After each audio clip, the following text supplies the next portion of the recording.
외교부 기밀 유출 사건에 대해 문재인 대통령이 처음으로 입을 열었습니다.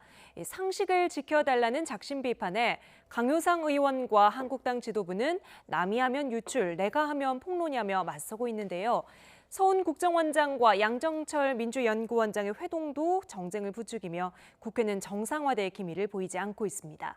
나이트포커스 김영준 명지대 교수, 강희용 한양대 특임 교수와 함께합니다. 두 분 안녕하세요. 네, 안녕하세요. 네, 첫 번째 주제어 영상부터 보고 시작하겠습니다. 트럼프 대통령이 5월 하순에 일본을 방문한 뒤에 잠깐이라도 한국을 방문해 달라. 외교적으로 극히 민감할 수 있는 정상 간의 통화 내용까지 유출하면서 정쟁의 소재로 삼고 이를 국민의 알 권리라거나 공익 제보라는 식으로 두둔하고 비호하는 정당의 행태에 대해 깊은 유감을 표합니다. 기본과 상식을 지켜줄 것을 요청합니다.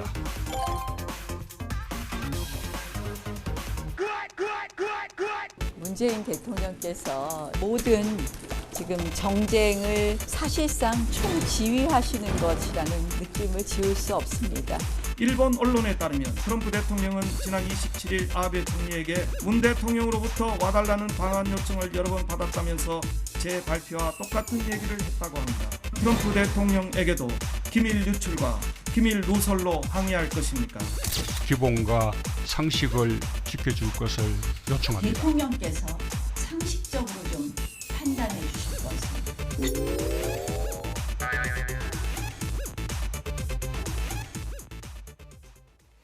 네, 강효상 의원의 기자회견 이후 20일 만입니다. 지금 짧은 영상으로 잠깐 보고 왔지만 최근 국무회의 발언 중에 가장 단호했던 것 같은데요. 원론적 대응이라는 걸 넘어서서 대통령이 할 수 있는 최대한도로 비판했다고 저는 봅니다. 네. 근데 좀 참 답답한 게요. 그 선진 의회 정치를 하는 나라는 세 가지 정도의 원칙은 반드시 지켜요. 네. 첫 번째는 외교 안보는 초당적으로 대처한다는 게 있고요. 두 번째는 여야가 함께 행정부를 견제한다.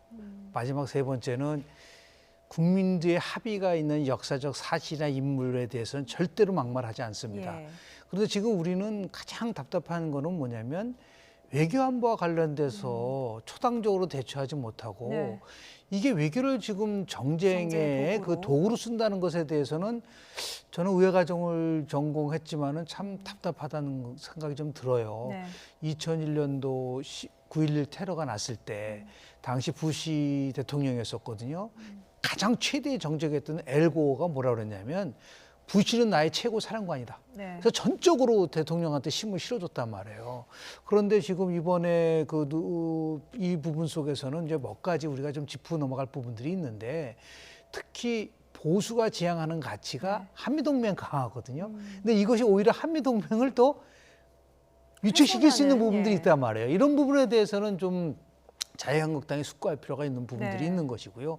조금 전에 말씀드린 것처럼 자꾸만 외교가 정치의 정쟁의 도구로 자꾸만 전락하는 부분에 대해서는 이건 정말 우리가 이거는 끊어내야 될 부분이라고 저는 봅니다. 계속해서 정쟁만 거듭하고 있는 이유에 대해서 오늘 집중적으로 좀 보도록 하죠. 먼저 문재인 대통령의 발언 다시 한번 들어보겠습니다. 외교적으로 극히 민감할 수 있는 정상 간의 통화 내용까지 유출하면서 정쟁의 소재로 삼고 이를 국민의 알 권리라거나 공익 제보라는 식으로 두둔하고 비호하는 정당의 행태에 대해 깊은 유감을 표합니다. 국정을 담당해 받고 앞으로도 국민의 지지를 얻어 국정을 담당하고자 하는 정당이라면 적어도 국가 운영의 근본에 관한 문제만큼은 기본과 상식을 지켜줄 것을 요청합니다. 네, 앞서서 김영준 교수님께서도 원론적인 대응을 넘어선 것으로 보인다라고 하셨는데 지금 준비한 발언문 미리 사전에 좀 작심 비판을 하기로 마음을 먹은 걸로 보이죠. 네, 보통 사전에 이제 발언 내용을 준비해 갖고 오시긴 하는데 그 내용을 볼 필요가 있고요. 이게 최초에 이제 강효상 의원이 이제 기자회견을 한 게 5월 9일입니다. 네. 그리고 오늘이 29일이니까 20일이 딱 지났는데 그 기간 동안에 사실 처음에 나왔을 때 이게 보도 별로 주목을 못 받았어요. 그러나 장애 집회를 하던 그 황교안 대표하고 나경원 원내대표가 이 발언을 가지고 지속적으로 선동으로 씁니다. 네. 지금 뭐 굴욕 외교를 했다 이렇게 쓰면서 그 부분이 이제 주목을 받으면서 사실상 외교부도 이 내용은 정상 간의 통화 내용인데 문제가 있다 해서 이제 감사에 들어갔던 예. 것이었고 그 과정에서 주미 한국대사관 직원들이 돌려보고 그 중에 한 사람이 이 부분을 유출했다라고 하는 것을 적발하게 됩니다. 그게 네. 22일입니다. 그런 상황들이 이제 쭉 전개가 되면서 사실상 오늘 문재인 대통령께서 저렇게 말씀을 하실 수밖에 없었던 상황이 된 거죠. 그 첫 번째는 이제 내용적으로는요. 네. 그러니까 내용적으로는 공무원 기강을 다잡기 위한 외교부의 기강을 다잡기 위한 예. 부분이 하나 있고 또 한 가지는 이를 정쟁으로 악용하고 있는 자유한국당과 그 강효상 의원에 대한 사실상 경고가 네. 있지만 실제로 저 말에 담겨져 있는 것은 그 정상 간 통화의 당사자인 즉 미국 정부와 네. 트럼프 대통령에 대한 일종의 예의적 조치라고 봐야 될 겁니다. 그래서 우리 정부도 아무 말도 안 하고 이 사태를 그렇죠. 그냥 써놓고 있을 수 없으니까요. 이런 부분이 어쨌건 정상 간의 대화가 유출된 부분에 대해서 국내 문제가 시끄러워졌고 이것이 정쟁화되고 있는 상황에서 네. 이 부분을 책임지고 있는 행정부 수반으로서 이 입장을 내지 않을 수 네. 없는 상황이 온 것이죠. 형식적으로는 그 내용적으로나 형식적으로 국내 공무원들에 대한 기강, 그다음에 야당에 대한 비판이 들어가 있지만 실질적으로는 미국 대통령과 미국 정부에 대한 예의적 조치를 네. 다하신 거다 이렇게 보여지고요. 또 한 가지는 이 과정에서 사실은 이제 그 아까 강효상 의원이 나와가지고 뭐 상케이 신문에서 얘기한 거 아니냐 네. 트럼프가 27일 날 얘기했다라고 하더라. 본인이 얘기한 게 5월 9일입니다. 네. 그리고 그 이후에 이제 트럼프 대통령이 27일 날 이미 그것이 공론화돼 버린 상황입니다. 그 상황에서 얘기를 한 것이죠. 사실 기밀로서 의미가 사라질 겁니다. 즉 기밀이라고 하는 것은 일종의 비공식성이 있어야 되거든요. 알려지지 않아야 네. 되고 그것이 비밀로서 보호받을 가치 두 가지 요건을 갖춰야 되는 것인데 이미 그거를 시로가 되게 만들었단 말이죠. 네. 당사자가. 그렇기 때문에 그렇게 된 것이 그거를 지금에 와서 자기가 한 것이 기밀 유출이 아니다라고 주장하는 것은 어불성설이라고 보여지는 것이죠. 예, 미국 정부에 보내는 어떤 예의 차원의 메시지도 있었을 것이다라고 말씀을 해주셨는데요. 일단 국민에게는 국가의 수반으로서 고개를 숙여서 사과했습니다. 문재인 대통령의 녹취 다시 한번 듣고 오시죠. 정부로서는 공직자의 기밀 유출에 대해 국민들께 사과의 말씀을 드립니다. 또한 이번 사건을 공직기강을 바로 세우는 계기로 삼고 철저한 점검과 보안 관리에 더욱 노력하겠습니다. 네, 유출도 문제지만 기밀이 유출됐다는 거 아까 말씀하신 대로 공직기강이 좀 흔들리고 있다는 신호일 수도 있겠습니다. 어떻게 보셨어요? 이 외교부가 지금 이번만이 아니라 여러 번 있었었어요. 계속해서 최근에 잡음이 있었죠. 반복적으로 나오다 보니까 그리고 저는 대통령이 저렇게 얘기한 거 보고 참 어떤 면에서 봤을 때는 참 곤혹스러웠었다고 좀 봐요. 원래대로 하면 이제 외교부 장관이 선도적으로 먼저 저렇게 얘기를 했었어야 되는 네. 건데 지금 이제 외교부는 감사 쪽에 비중을 맞추고 있지 국민에게 대한 사과 쪽보다는요. 예. 그러면서 조금 이제 아쉬운 면이 있었던 거를 대통령이 이제 공개적으로 이제 사과를 한 건 조금 전에 말씀하신 것처럼 이제 미국에 대한 예의적 차원에서 저렇게 표현을 했었던 거라고 좀 보고요. 네. 이제는 신상필벌의 원칙이 좀 지켜져야 된다라는 거를 꼭 좀 네. 지적을 좀 하고 싶고요.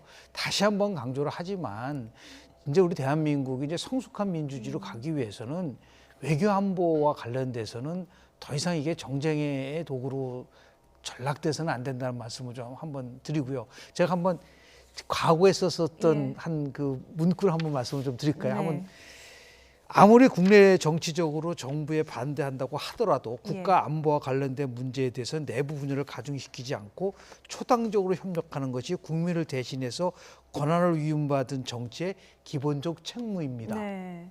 이 말씀은 그러면 자유한국당에 먼저 보내시는 메시지라고? 아닙니다. 박근혜 전 대통령이 얘기한 국무회의 수석 보좌관회에서 얘기한 거예요. 박근혜 전 대통령. 예, 2016년도 말이에요. 8월 예. 8일 날 얘기한 겁니다. 그거는 잘 아시다시피 사드 문제와 관련돼서 더불어민주당 초선 의원 6명이 중국에 가서 중국 입장을 대변하는 얘기를 하니까 대통령이 이 얘기를 했단 말이에요. 네. 그러니까 저는 왜 우리나라가 이렇게 외교안보 문제와 관련돼서 대통령이 직접 나서서 이런 얘기를 한다는 거는 우리 아직 성숙하지 못한 거거든요. 제발 이 국민들의 입장에서 봤을 때는 외교안보 문제 가지고는 싸우지 말고 민생과 관련돼서 치열하게 경쟁을 해서 좋은 거를 좀 얻어낼 수 있게끔 우리 정치가 좀 변화됐으면 좋겠다라는 그런 간절한 마음에서 제가 이걸 한번 찾아봤습니다. 네. 외교부에서 말씀하신 것처럼 계속해서 크고 작은 잡음이 이어지고 있습니다. 이 강경화 외교부 장관 그리고 조윤재 주미대사에 대한 책임론도 불거지고 있는데요. 정치권 일각에서는 다소 거친 일침까지 나왔습니다. 들어보시죠. 강경화 외교부 장관이라든지 조윤재 주미대사도 책임져야 되는 거 아니냐 이런 얘기도 있어요. 저도 그렇게 생각합니다. 아 그렇게 생각하세요? 그분들은 예. 능력에 비해서 출세를 너무 많이 한 분들이에요. 너무 그게 도대체 뭡니까? 세게 예. 외교부가 지금 몇 차례입니까? 예. 도도처처해서 몇 번의 그런 일이 그러한 있었죠. 사고가 나오는데 예. 저는 문재인 대통령도 기강을 확립하지 않으면은 나머지 3년 어렵습니다. 그리고 자기 능력에 맞게 출세를 해야 돼요. 예. 너무 많이 한 거예요.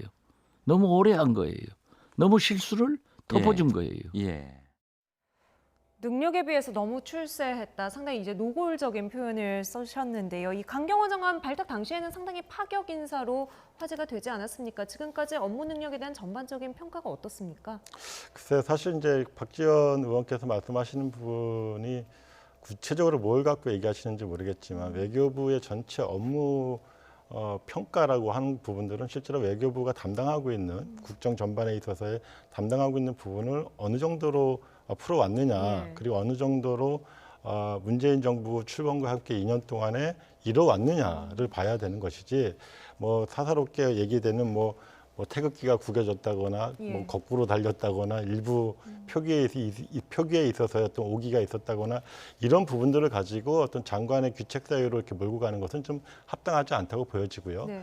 지난 2년 동안에 사실 이제 2차례 북미 정상회담이 있었고, 그다음에 한미 정상회담에 4차례가 있었고요. 그다음에 남북 정상회담, 말 그대로 정상회담을 나열하고자 하는 것이 아니라 실제로 한반도 정세에 큰 변화가 있었습니다. 이거는 뭐 진보 보수할 거 없이 전 세계도 다 인정하는 바이고요. 그 중심에 사실 외교부와 그 조윤재 대사가 있었다고 봐도 핵심 플레이어로 있었다고 봐도 과언이 아니시죠. 그래서 이런 점에서 평가를 봐야 되는 것이지, 어떤 사사로운 부분들을 가지고 어떤 거취를 묻는, 그다음에 뭐 능력보다 과하게 갔다라고 얘기하는 그야말로 과한 지적이라고 이렇게 보여집니다. 그래서 이런 부분들이 물론 이제 외교부의 기강 문제도 사실은 뭐 많이 거론됐었던 건 사실입니다. 그러니까 강경화 장관이 외무고시 출신이 아니라서 좀 조직기강 잡는데 좀 어려움이 있지 않느냐 이런 이야기도 있는데요.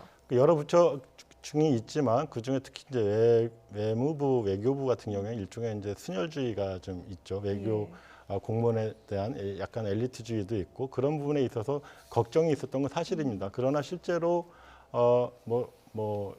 국제 외교계에서 활동을 했었고, 그 다음에 원활한 그 커뮤니케이션 그 기능을 갖고 있었기 때문에 그러한 부분들을 가지고 상당한 부분들을 풀어 나가는 데 있어서는 전혀 어려움이 없어 보였다라고 하는 것입니다.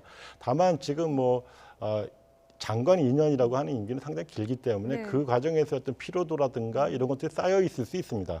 또 그 부분에 대해서 어떤 고려는 있을 수 있겠지만 이런 일들을 가지고 어떤 책임을 묻기에는 조금 억울하지 않겠냐 이런 생각이 좀 듭니다. 최근 나온 몇 가지 자본을 가지고 대외적인 성과까지 덮어버리면 안 된다는 말씀이십니다. 근데 저는 조금 견해를 달리하는데요. 그 노무현 전 대통령이 이제 장관을 임명할 때 가장 강조한 게 있어요. 장관은 무엇보다도 전문성보다도 조직 장악력이란 말을 썼어요. 그러니까 지금 보면은 문재인 정부 들어와서도 의원 출신 장관들이 실은 조직 장악력이 굉장히 강합니다.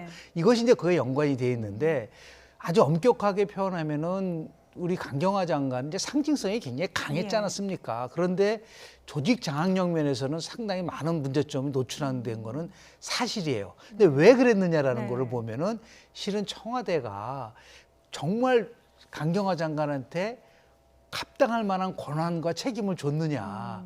우리가 지금 이 정부 들어와서 많은 그 지적을 하는 것 중에 하나가 뭐냐면 너무나 내각보다는 청와대 중심으로 이게 끌고 가는 것이 아니냐라고. 그러니까 자꾸만 강경화 장관 이코로 네. 의전 장관 수준으로만 사람들이 인식을 하게 됐단 말이에요. 그게 조직 구성원 자체도 그렇게 생각을 하니까 힘을 가질 수가 없는 네. 거예요. 그런 면에서 보면 좀 양면성 있는 거는 분명히 맞습니다. 네. 이제 앞으로 기강이 해이됐다 해서 장관들을 하여금 기강을 잡으라고 얘기를 할 때는 반드시 거기에 걸맞는 권한과 책임을 장관한테 줘야 된다. 네.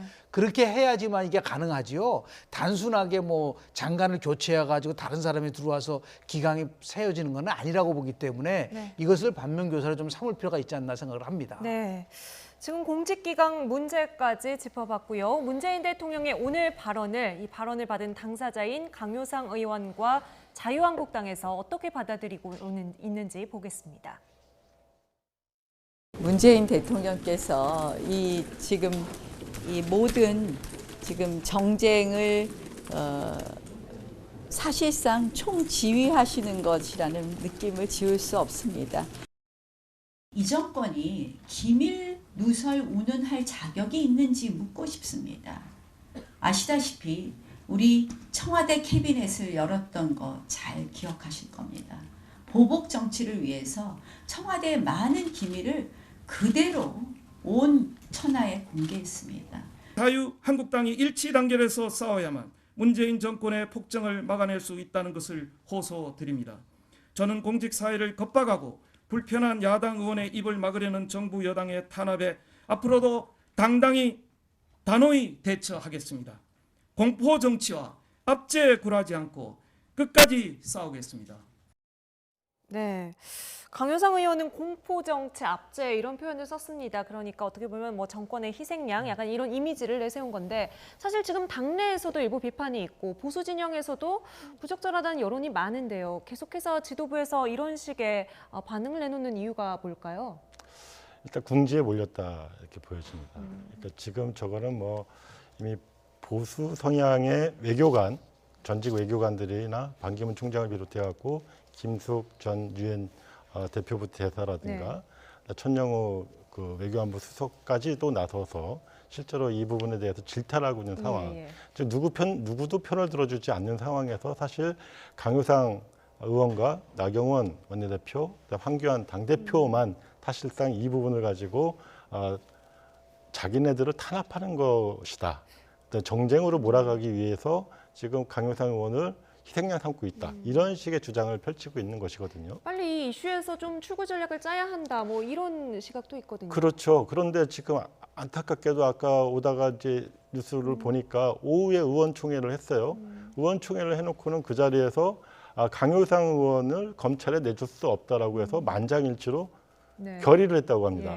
저는 이게 엄청난 화근 덩어리를 자유한국당이 끌고 가는 것이다 이렇게 보여집니다.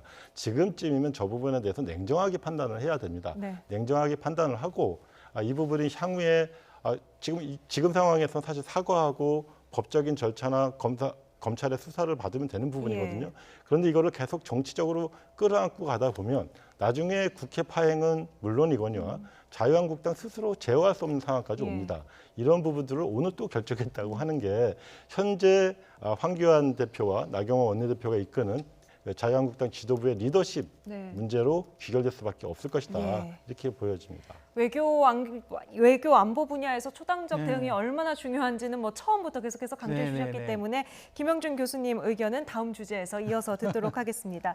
이렇게 청와대와 제1야당의 냉전이 오래 이어지면서 국회 마비가 장기화되는 분위기입니다. 다음 주제요 보시죠.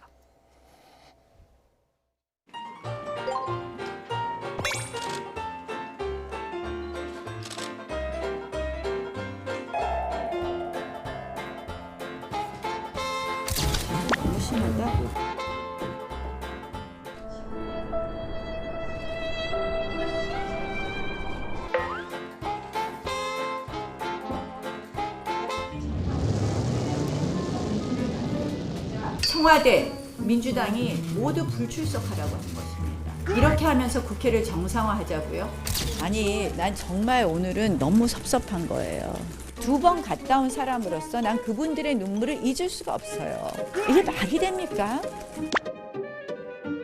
하지만 이는 명백한 허위이며 민생 문제를 정쟁화하려는 꼼수입니다. 산불 피해 지원을 위한 추경을 편성하자는 정부의 요구를 2달 가까이 외면한 한국당이 정치 투쟁만 일삼다가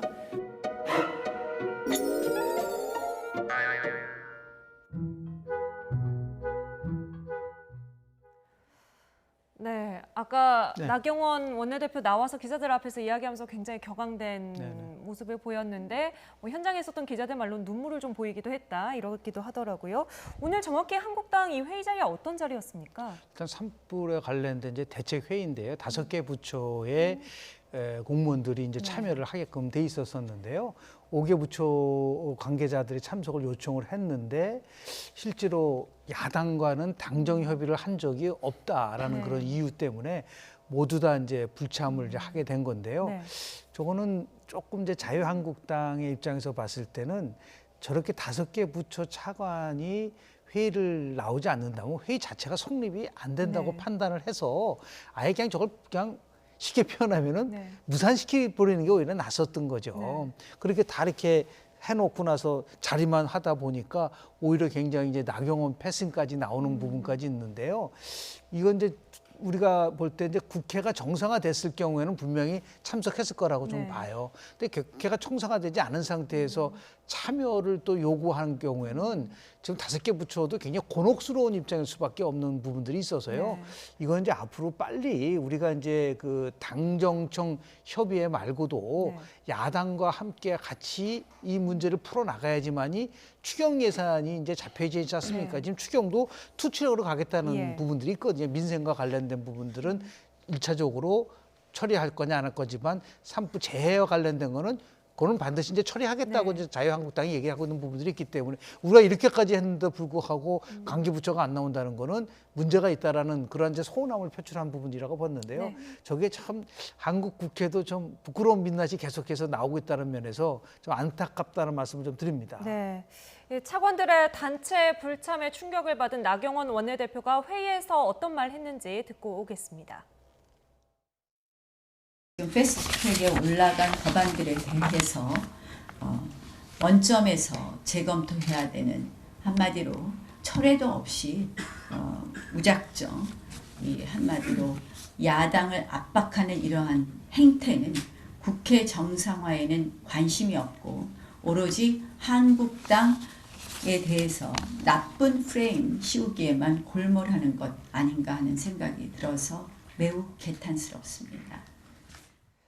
네, 그런데 사실 이 산불이 났을 당시에는 나경원 원내대표가 뭐 국회에서 정의용 국가안보실장을 좀 붙잡아놨다. 네. 이런 비판 여론이 있었고 네. 최근에 황교안 대표도 그 찾아갔다가 네. 조금 부정적인 주민들 여론을 받아야 됐거든요. 예, 지난번 국회 운영위를 할 때 산불이 이제 생각보다 확 이제 크게 났는데 네. 그 부분에 대해서 정의용, 그러니까 사실 이제 재난재해 컨트롤 타워인 정의용 안보실장을 빨리 보내달라라고 하는 요청을 여러 차례 했음에도 불구하고 보내지 않았죠. 뒤늦게 보내서 대처가 좀 뒤늦은 감이 있었고 나중에서야 뭐 산불이 그렇게 큰 줄 몰랐다라고 얘기를 했었고요. 또 최근에 이제 장애투쟁의 일환으로 해서 현장 최고위원회를 이제 강원도 가서 했는데 그 이재민이 왜 여기서 한국당 얘기를 하느냐, 네네. 이재민 대책을 내놔라라고 항의를 했고, 그 항의하는 이재민을 쫓아내는 일이 벌어졌어요. 근데 그러한 것들을 사실 이제 어느 정도 무마하기 위해서 사실 산불 대책회를 급조한 것 같습니다. 그런데 사실 여당의 원내대표도 5개 부처 차관을 한 자리에 모으는 게 사실 쉽지 않습니다. 그런데 야당 원내대표가 근거도 없이 당정협의라고 하는 근거가 마련되어 있지 않은데 그것을 무리하게 소집을 시키고 왜 안 왔냐라고 따지는 게 사실은 좀 이상하다. 한국당 이해하기 입장에서는 어렵다. 네. 좋은 의도로 만든 자리인데 한 명도 안 오니까 서운해서. 그렇죠. 그런데 또 마침 오늘이 아까 이제 문재인 대통령 자료화면에서 나왔지만 민방위 훈련복을 네. 입었잖아요. 말 그대로 오늘 을지 태국 훈련이 2년 만에 이제 처음 이제 재개가 됐기 때문에 상당히 공직사회에서는 그 을지 태국 훈련에 대해서 각 부처별로, 각 지자체별로 네. 비상 상황이었거든요. 근데 왜 하필 오늘 그 회의를 잡았을까 이런 생각이 듭니다. 그래서 네. 이런 나라 돌아가는 상황을 전혀 모르고 잡은 것인지 안 왔다고 나중에 가서 섭섭하다라고 얘기하는 게 네. 다인지 지금 그리고 정작 이 산불 대책 회의가 필요하다고 하면 지금 추경이 지금 예. 제출되어 있는 상태고요. 무엇보다도 국회 정상을 하면 각 차관이 아니라 각 장관들을 각 상임위에 불러다 놓고 대책을 질타하고 대책을 마련하라고 할 수 있습니다. 제1야당의 역할을 충분히 할 수 있는데도 불구하고 안 하고 있는 것입니다. 그래서 오히려 지금의 오늘 상황은 아까 교수님 말씀하셨지만 안 하니만 못한 상황을 스스로 자초했다 이렇게 보여집니다. 예.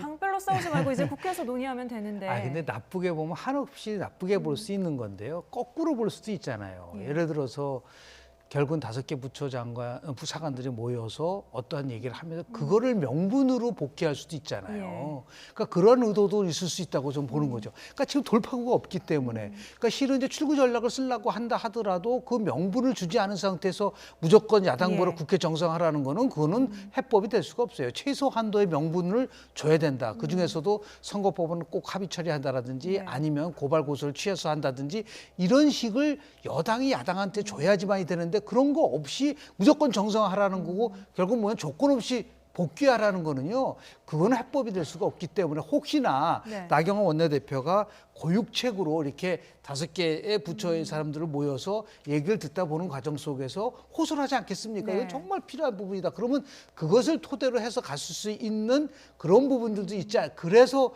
좀 속으로 울컥했다라는 패싱의 그런 부분들을 만약에 좋게 해석을 한다면 그렇게 볼 수 있는 것인데요. 또 모든 걸 음모론 쪽 시각에서 보면 다 음모가 되는 것이고 좋게 볼 수 있으면 좋게 볼 수 있고 이거는 뭐 저 해석의 차이라고 봅니다. 이제 그렇게 이제 받아들이고 그렇게 그런 기대를 했으면 참 다행인데 안타깝게도 사실 이제 얼마 전에 벌어졌던 서훈 원장 사건으로 그 바른미래당에서 정보의 소집을 요구를 했었죠. 사실 그 문제 정도의 성격이라면 사실 들어올 명분은 충분하죠. 그러나 그것조차도 사실 마다했기 때문에 이걸 가지고 들어왔을 것이다라고 기대하는 것은 좀 난망한 일 아닌가 싶습니다. 산불 지원, 피해 지원 빨리 해주려면 빨리 국회에 모여서 추경 예산안 처리해주면 되는 것 아니냐 이런 시각이 많은데 지금 추경 예산 편성 놓고 여야 말이 다르던데요. 뭐가 맞습니까? 사실 오늘 이제 뭐 일부 언론에서도 팩트 체크를 했었는데요. 그러니까 뭐 공영방송 같은 경우에는 1,000억 미만으로 추경안에 이제 실질적으로 강원도 산불 피해 예산이 들어가 있다, 1,000억 미만이다라고 얘기를 하고 있고요. 그러나 이제 또 정부 입장에서는 이미 직접적인 피해 지원은 예비비로 이미 상당 부분 진행이 되고 있어서 약 1,800억 정도가 예비비로 지원되어 있는 상태고, 그다음에 이 추경에 들어가 있는 것은 어떤 산불 2차 피해, 그다음에 이 산불로 인한 그 장마철 피해, 그러니까 이런 것을 예방하기 위한 예방적 조치들, 그다음에 또 하나는 이제 그 헬기라든가 지금 이제 그 산불 때문에 탄 벌목들을 해야 되는 부분이 있거든요. 이런 것들을 통해 가지고 2차 피해를 예방하고 그다음에 이 산불 피해 시스템을 적극적으로 만들어내는 예산이 필요하다 이렇게 보고 있습니다. 그래서 산불 대응 시스템으로 약 7천억 정도로 얘기를 하고 있고요. 그다음에 위기 재난 지역 지원 이 부분은 이제 포항까지 포함을 합니다. 여기까지 해서 1조 정도의 예산이 들어가 있다 이렇게 주장하고 있습니다. 오늘 회의도 사실 국회 복귀의 명분을 찾기 위한 고육지책이 아니었을까라는 분석까지도 해주셨는데 오늘 이렇게 된 상황에서 한국당이 국회 정상화까지 협조를 잘 해줄 수 있을지 모르겠습니다. 오늘 산불 피해 대책 회의 앞서서 한국당이 자체 회의를 하나 더 열었는데요. 다음 주제입니다. 영상으로 보시죠.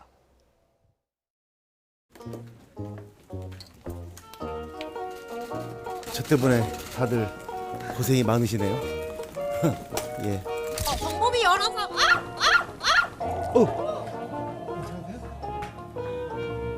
지금 야권에서 어떤 지적이 나오는지 아실 텐데 다른 당에 대해서도 뭐 제가 별내되는 말씀 드리기는 그렇고요. 기자가 있는 자리에서 무슨 총선 얘기가 오갈 수 있겠어요. 있을 수 없는 일이고 그런 상식으로 좀 여러분들이 판단해 주셨으면 좋겠어요.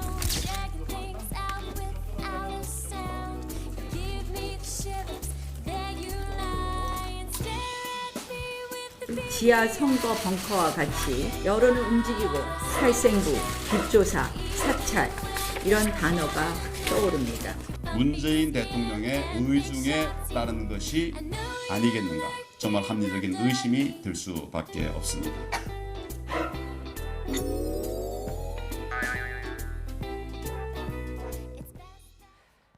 네, 오늘 자유한국당이 회의 앞에 붙인 이름은 국정원 관건선거 의혹 대책위 회의였습니다. 서훈 국정원장과 양정철 민주연구원장의 회동에 아예 관건선거라는 제목을 붙인 건데요. 어떻게 보셨습니까? 일단은 이제 두 가지 면에서 좀 지적을 좀 하고 싶은데요. 사적 모임이라고 하고 총선에 대한 얘기가 없었다라는 게 지금 이제 양정철 원장이 얘기하는 부분인데요. 일단은 이 사건으로 인해 가지고 문재인 정부가 핵심적으로 추구하는 가치가 일단 훼손될 수 있다는 위험성을 내포하고 있는 겁니다. 왜냐하면 대통령이 국정원에 관련돼서 절대적으로 정치 개입이 있어서는 안 된다. 예. 그리고 개혁을 모토로 했고요. 지금 서훈 원장도 취임하자마자 일성이 뭐였냐면 국내정보 담당자 IO를 폐지시키는 거란 말이에요. 그런데 이거 이렇게 되니까 그 부분에 대해서 의심을 갖게 되는 부분들이 참 악재일 수밖에 없는 부분들이 있고요. 또 하나는 지금 양정철 원장이 실은 그동안 보였었던 행보와 관련돼서 조금 조심스러울 부분들이 있었던 겁니다. 왜냐하면 14일 날 민주연구원장으로 취임을 했는데 16일 날 문희상 국회의장을 방문해, 그것도 굉장히 이례적인 거예요. 그리고 18일 날 노무현 전 대통령 10주기 시민문화제에서 유시민 이사장을 향해서 대선에 출마하라고 얘기까지 했고, 그리고 14일 날 민주원장으로 하면서 자기는 총선 승리고 그런 얘기까지 한 상황 속에서 21일 날 만났단 말이에요.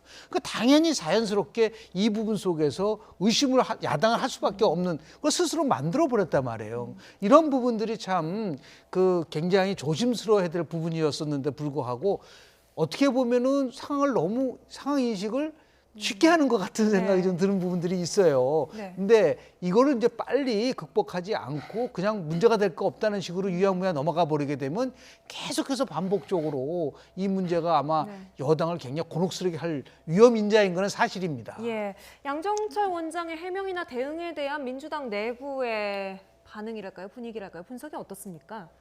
일단 뭐 왜 가끈을 오야 나무 밑에서 박근혜 고쳐맸을까? 고쳐맸느냐라는 얘기도 있었습니다만 실제로 지금 상황은 오늘 뭐 김연경 MBC 기자가 얘기한 바와 같이 대체로 그런 분위기에 이제 동조하는 그런 분위기입니다. 그래서 실제로 이제 사적인 모임이고 지인 간에 오랜만에 이제 좀 회우하는 자리였는데 그나마도 그 국정원장이 좀 이런 부분에 좀 신경을 좀 써가지고 그러니까 이제 제3자를 넣어서 같이 만나는 그런 자리였다 이렇게 보고 있습니다. 그리고 지금 사실 언론에서 많이 과대 좀 포장되고 있는 부분이 있어요. 사실 양정철 민주연구원장이 뭐 총선 전략을 수립을 하고 설계를 하는 것이다. 뭐 싱크탱크의 수장이다. 싱크탱크의 수장은 맞습니다. 그 표현은 저도 동의를 하는데요.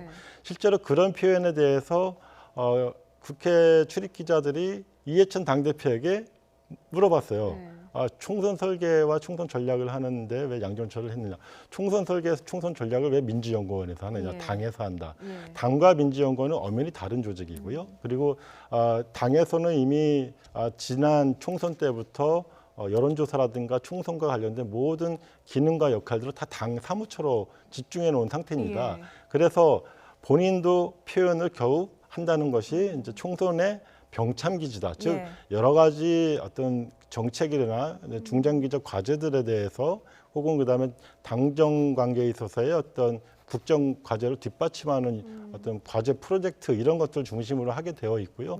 실제로 이거는 민주연구원의 그 정관에도 나와 있는 부분입니다. 그렇게 규정되어 있고 그런 역할들을 하고 있는 것입니다. 그런데 지금 나경원 원내대표도 그렇고 지금 야당에서도 일제히 왜냐하면 괴물을 만들어 놔야 되거든요. 괴물을 만들어 놔야 되기 때문에 과한 의도, 과한 의미를 부여를 하고 있습니다. 그래서 뭐 문재인 대통령의 복심이니 그다음에 총선 전략의 최고 수립자니 이렇게 얘기를 하고 있습니다. 그러나 기사를 찾아보시면 아시겠지만 이해찬 대표가 단박에 부인을 했습니다. 그것은 이미 이 일 있기 전에 했기 때문에 그리고 저 역시도 이제 당 대표실에서 근무했기 때문에 실제로 연구원과 당의 관계에 대해서 누구보다도 잘 아는 입장에서 얘기를 하자면 민주연구원이 별도의 어떤 정관을 개정하지 않으면 할 수 없는 일이다라고 하는 부분들을 좀 분명히 말씀드릴 필요가 있습니다. 뭐 당에서의 역할, 그 민주연구원장이라는 직책에서의 자리는 그렇겠지만 누구나 알고 있는 바와 같이 문재인 대통령과 상당히 가깝고 또 오랫동안 뭐 복심이라는 역할을 수행했기 때문에 지금도 이런 의혹들이 나오는 거 아니겠습니까? 지금 말씀하신 부분은 뭐 당 차원에서는 그렇게 얘기할 수 있겠지만은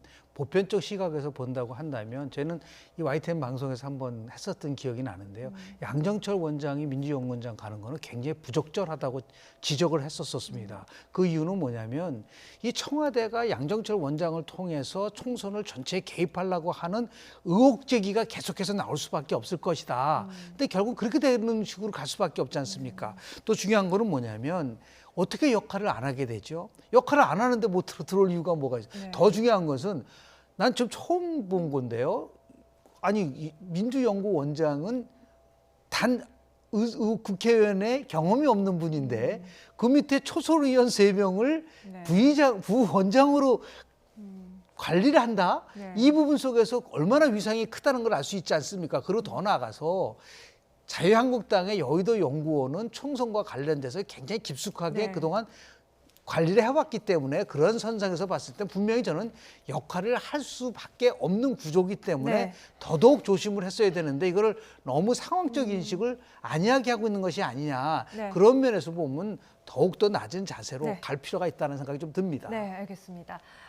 당사자인 양정철 민주연구원장 그리고 이 자리에 함께했던 기자가 있었죠. 김현경 기자가 당시 상황을 오늘 설명한 게 있는데요. 이걸 좀 듣고 와서 이야기 이어가 보도록 하겠습니다. 기자가 있는 자리에서 무슨 총선 얘기가 오갈 수 있겠어요. 있을 수 없는 일이고 동석한 언론인이 뭐 그런 얘기가 있었으면 기사 안 떴겠습니까? 그때는 몰랐거든요. 그런데 뭐 지내놓고 보니까 이게 이 두 분 만남이 조금 좀 부담스러워서 아마 이제 저를 좀 끼우신 것 같다라는 생각을 뒤늦게 했어요.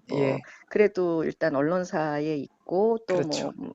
또 필요하면은 제가 또 출연도 하는 그런 입장이다 보니까요. 일단 김현정 기자가 이제 와서 생각을 해보니까 만남이 부담스러워서 그랬던 것 같다라고 이제 본인 생각을 이야기했습니다. 그런데 안팎의 시선을 걱정할 정도로 부담스러우면 아까 말씀하신 것처럼 굳이 만나야 했을까? 그렇습니다. 만약에 김현경 기자는 전 잘 모르지만 아마 통일외교 전문적인 기자부신 것 같아요. 정무적 판단이 뛰어났다고 한다면은 원래 본인이 막았어야 돼요. 이런 부분들이 있기 때문에 오히려 이거는 원장님한테 굉장히 나름대로 누가 될 수 있는 부분들도 있고 그거 더 나가서 양 원장한테도 굉장히 안 좋습니다. 그런 걸 굳이 왜 만나려고 하십니까? 라고 보통 만약에 정치부 기자라 얘기했으면 그렇게 얘기했을 가능성이 높아요. 그런데 그렇지 않고 그냥 이제 순수하게 본인은 이제 통일 관련된 문제니까 아주 자연스럽게 생각을 했지만은 그 파장이라는 거는 지금 김 기자님 말씀하신 것처럼 많은 사람들한테 설득력은 그렇게 높지 않다라는 말씀을 좀 드리고 싶습니다. 지금 안팎에서도 좀 만남이 부적절하지 않았느냐, 좀 오해를 살 소지가 있었다라는 말이 계속해서 나오고 있는데 양정철 원장 향후에 좀 어떤 식으로 입장 표명을 하고 행보를 정하게 될까요?